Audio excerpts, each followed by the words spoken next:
Welcome to The Explainer. Today we're going to dive into this really powerful, maybe even provocative idea that for most of us, for the vast majority of us, greatness isn't something you're born with. It's not about genius or some natural talent. No, it's forged, it's built, and the number one tool you use to build it, that's discipline. So let's just kick things off with a number that kind of puts everything into perspective. The source material for this explainer says that the number of people who are naturally, extraordinarily gifted is less than 1%. We're talking about the true savants, the prodigies, the actual geniuses. I mean, think about that. That's such a tiny, tiny fraction of the population. And that immediately brings up the biggest question for pretty much everyone, right? If you're not in that 1%, if you weren't born a genius, how in the world do you achieve anything great? Is that even on the table for you? Well, yeah. And that is exactly what this explainer is all about. All right, so first things first, we've got to tackle this whole genius myth. It's this idea that to do something really amazing, you had to have been born amazing. We're here to completely reframe that way of thinking. So here's the other path, the real path. If you want to accomplish something extraordinary, something that actually matters, you're going to have to push through being uncomfortable. You have to embrace the grind. It means being disciplined precisely when everything in you wants to quit. Because let's be honest, there are no shortcuts here. Okay, so if discipline is our tool, what's really standing in our way? What's the real obstacle? It's not a lack of talent. It's not a lack of opportunity. The real enemy, as we're about to see, is our deep, deep craving for comfort. We all get stuck in this cycle, and it starts so small. You make one bad choice. You hit the snooze button. You skip that workout. You put off that important call. Then you do it again. And before you know it, that repetition has built a habit of making bad choices, and you wake up one day just wondering, how did I even get here? Well, the answer is always the same.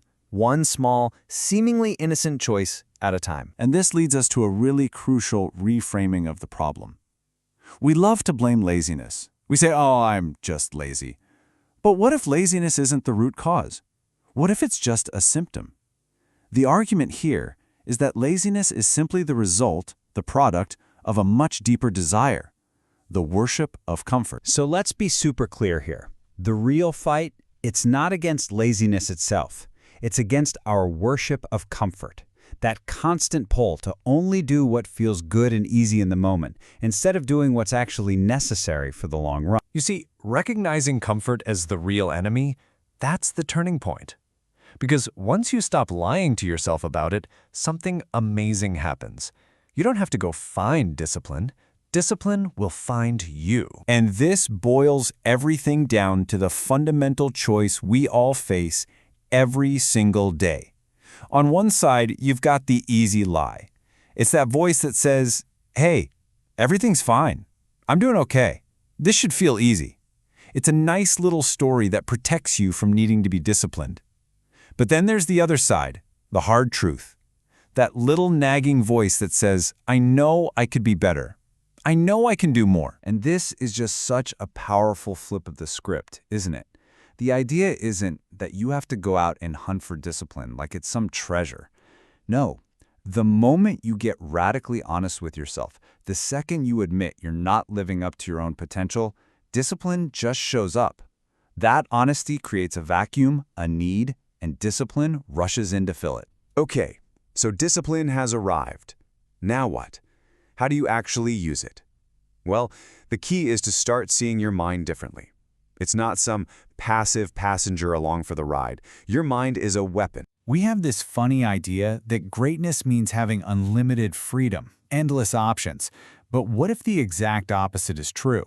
What if the greatest version of you isn't the one who can do anything, but the one who has clear parameters, who has focus? This right here, this is what a disciplined mindset sounds like in your head.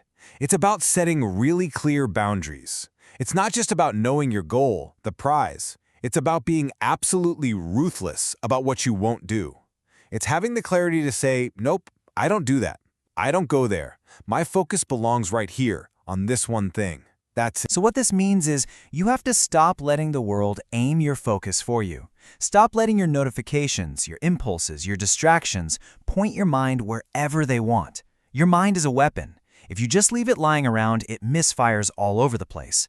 Discipline is the act of picking it up, taking firm control, and deliberately pointing it at what you actually want. And all of this, it brings us to the final, foundational piece of the puzzle. And honestly, this is the toughest one to really embrace. It's the idea of absolute total ownership. Man, it is so easy to fall into the blame game, isn't it? We blame our genetics, our upbringing, our boss, the economy.